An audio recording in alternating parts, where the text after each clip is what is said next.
we have to react to Aidan Walsh's success overnight. Ronan Mullen, you called this during the week that this was going to be a really good shout for an Irish medal, and he has got bronze at least.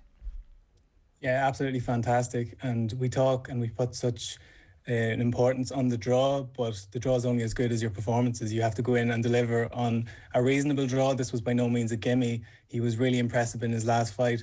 This was an altogether trickier one, I would say, just given the style that the Mauritian brought to the table. But he quickly sort of navigated his way in the early going.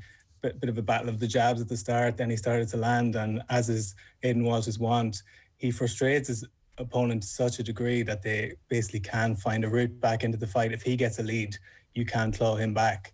And just a remarkable story that the Walshes have been one of the takeaways from these Olympic Games, and his story's not over yet. He's got an Olympic semi-final, and if that interview's anything to go by, he's not happy with bronze. He's going to try and upset the number one seed in the semi-final. It's true what you say about him frustrating his opponents. Like his opponent Mervyn Clare this morning, literally punching air at times in that second round when he knew he had to go after it. Yeah, I think Billy Bean would love Aidan Walsh. This is like the prototype of a Moneyball boxer where there's like no wasted output, no wasted motion. Every punch he throws is meaningful. There's a purpose behind it. And similarly, as you're alluding to there, his movement around the ring, just he owns the perimeter of the ring. And just as you think that's where he wants to reside, he'll pop in and score a shot in the middle of the ring as well. So you just don't know which way to turn. I know the caliber of opponent's going to step up massively in the next round, but he's after dismissing two very different styles of fighters in the previous round. A very aggressive fighter, which he had to neutralise to the best of his abilities, and he did that. As I was saying, like it was borne out. His frustration was borne out by the fact that his opponent in the last round was docked 2 points, and similarly in this one, his opponent was swinging for the fences and just couldn't land. There was probably a little bit.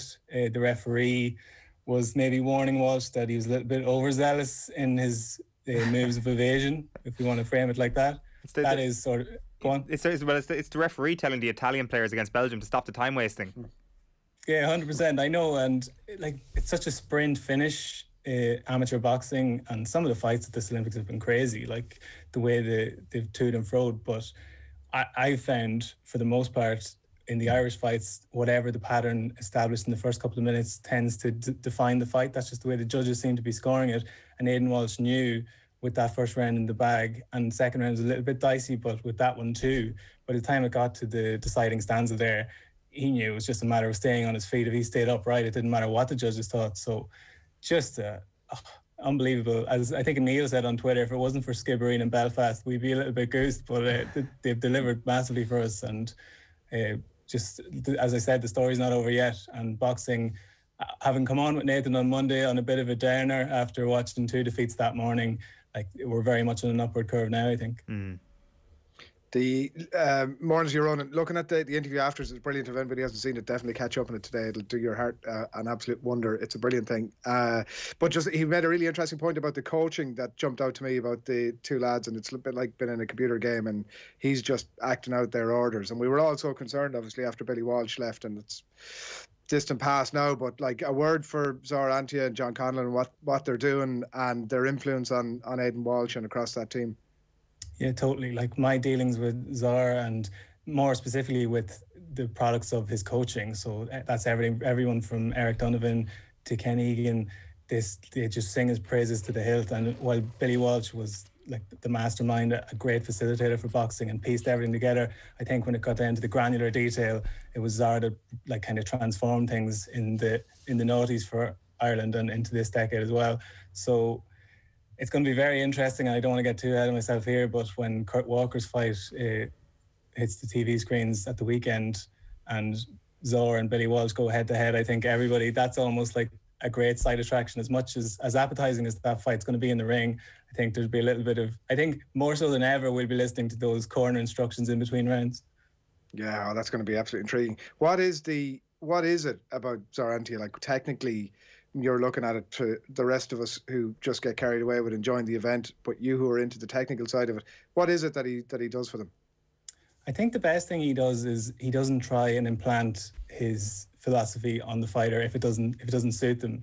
So like with Aidan Walsh, and you kind of alluded to what he said there in the interview, that he's got the skills to carry out the game plan which he did, which was box and move, get in and out of range, and score just metronomically amateur boxing 101. Score, hit, and don't get hit. If this was a pro fight, it'd probably be slightly different, but that's what Zar knows.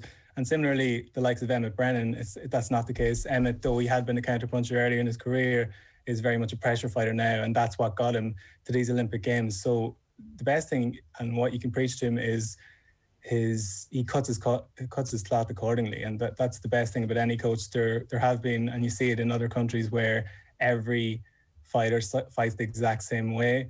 And while that tends to bear fruit in countries such as Cuba, it's a very disciplined format of training, I think what we have is probably a greater array of styles, and I think that's been central to how successful we've been at Olympics, across the board. How good is Pat McCormack then, the British opponent that Aidan Walsh is going to be fighting on Sunday? Well, I loved Aidan Walsh's interview. We could talk about the interview itself all day, but saying that Pat McCormack is fighting Ireland's Aidan Walsh, and that's the way he has to look at it. Pat McCormack will be, and I feel like I say this every time, a prohibitive favourite going into this fight, just off the resume. He is the number one ranked fighter in this division. I think his roll of honour is something crazy. I think medals at Commonwealth Games, world silver medalist, I think 4 medals at European level, 2 golds and 2 silver. So, just on the basis of that, he will be a favourite. I watched this fight earlier on. He had to come through a bit of hell to get through the fight. He won it comfortably. If you were just looking at the box score, you would think he won routinely, but his Uzbek opponent really put him to the pin of his collar, cut him in the last round. So that is this is amateur boxing. There's only a couple of days recovery. That's not going to be totally cleaned up by the time that fight rolls around. And as we touched on, Zar Ante is granular in his details, so he'll be certainly looking at that as maybe a target for Walsh. But is that the sort of thing, Ronan, sorry to cut across you, just an amateur fight like that? I mean, if it was the pro game, you'd be saying get in and pick away at it, but just over that short period of time, is that something they can focus on, or is it almost a distraction? I think it's just trying to engender that sense of panic in a fight, because as I said, it's such a short distance that Pat McCormack is used to winning fights. If he's somehow if that cut reopens in the early going and Aidan Walsh, as he normally does, wins the first round, then you can just imagine the tables might turn ever so slightly. So while it won't be the basis of their game plan, I think it definitely will be flagged up. Similarly, Kurt Walker, who's I think possibly the hardest draw ever dished out to an Irish boxer, because it's not getting any easier for him, but he was cut over his right eye in the first fight and his left eye in his second fight. So he's certainly sporting the wounds of war going into this. If he comes away with a medal, it will be hard earned. Yeah, personally anyway, I'm getting great enjoyment out of both Walker and Walsh, but in very different ways. They're very different stylistically, and Walsh will try and frustrate his opponent. Walker will probably be in a literal bloodbath if he's going to come out on top on Sunday morning. Just very quickly on that before we get into Kellie Harrington, are you thinking 2 defeats on Sunday morning, or what way are you looking? Yeah, I'm so positive about Kurt Walker. Down the years, I just love his style. As you said, he's just brilliant, and he's got gold medal talent. And I would have said, in my previews before the tournament, I was thinking if the draw goes his way, he could certainly get to semi-final, final territory. The draw has absolutely not gone his way, and yet he still finds himself knocking on the door. And his opponent at the weekend, you'd think after beating the best fighter in the division, quote unquote, that it's going to open up for him. He's got a former world silver medalist at the weekend, and another, I think I was saying to you the other day, that in his first fight, or in the most recent fight against Mirza Khalilov, who's very much a pressure fighter and played into Kurt Walker's hands a little bit, he got in there and counterpunched him beautifully. This is going to be a bit of a fencing match at the weekend, so it's definitely going to be a skills game. And I would back Kurt Walker to beat anybody in a skills game. So we'll see how it goes. If he's got the right temperament, and there's nothing in his performances today to suggest he doesn't, he's going to rise to the occasion. Whether that's enough to get him through, it remains to be seen. But I think we can all agree he's done everybody proud with those 2 sensational performances so far. And if he can get a bronze medal, that's the least he deserves, and all bets are off after that. Kellie Harrington then this morning. Cold, calculated, ruthless, I think is how I would describe that performance. Just so no nonsense, and I guess no surprises on your end whatsoever that this performance was ready to happen. No, we did a good preview with Amy Broadhurst earlier in the week, and Amy beat this Italian opponent in European Under-22s tournament a couple of years ago. So we kind of knew what we were getting, and Kellie would have known it too. And you could kind of see it in her performance. She obviously won the first round quite clearly and was switching stances, as not unusual for Kellie Harrington, but she was switching from orthodox to southpaw quite regularly, throwing punches from slightly unconventional angles as if she's trying a few things out, I would have thought, which is it's a little bit of a dangerous game to play, but not that she was underestimating her opponent, but if she's ever going to get some practice in, she made the point that she's been in Japan since June 30th, and it's a full month on, and she obviously carried the flag out last Friday and is the last Irish boxer to get into the ring. So I think she was just hoping to really maximise this outing, because it's going to get a little bit tougher towards semi-final time. Her next fight it looks pretty winnable, and again, I don't want to be putting the knockers on it necessarily, but you would 100% back Kellie Harrington to make at least a semi-final, and then it gets really, really enticing when you look at some of the cast of characters in that lightweight draw. It does seem that Kellie Harrington is amazing when she's got a lead. That, in fairness, she's one of the best fighters in her division, so that will probably be her default position anyway. But how much would you back her if she were to lose a first round, for example? Yeah, it's just, I think the stat, I don't know, it hasn't been updated for this game, but somewhere in the mid 80% is where if you win the first round in amateur boxing, that's how whoever wins the first round basically wins the fight. So it is difficult for anybody to overcome, especially in the 10-9 scoring system. In Olympics gone by, on the old point for each punch scored, you could easily make up the deficit in one round, but it's a bit trickier now. You need to sort of establish a standing A count on your opponent, or literally knock them down to get a 10-8, and that could cause a seismic swing. But I think Kellie, the beauty of Kellie is she can have it any way that you want it. Like in the qualifying tournament for these games, she boxed a professional fighter, Amadouche, who is now out of these games. She was beaten by Mira Pakkanen. More of her and on, I'm sure we're going to see in Mira at some point in this tournament. But so she beat her in quite a physical fight, and it was she had to fight almost a pro style, but outboxed Amadouche in the end. Then she had to beat the golden girl, Caroline Dubois, who the Olympics might be coming ever so slightly early for her, but you certainly wouldn't rule her out of a final contention.